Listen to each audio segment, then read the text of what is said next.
Guys, dahil sa sobrang init, binuksan ko yung tubig, pumupunta yung mga ibon. Ayan oh. Binuksan ko yung tubig, pumupunta sila oh. Sa tindi kasi ng init eh. Naliligo yung mga ibon. Ayan oh. Ang dami na nila. Naliligo sila. 3 o'clock pa guys. Ang init kasi ngayong oras oh. Pumupunta sila sa tubig oh.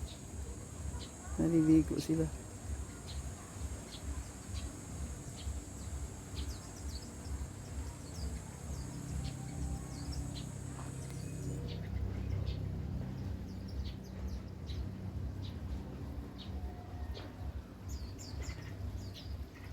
Umiinom ng tubig oh.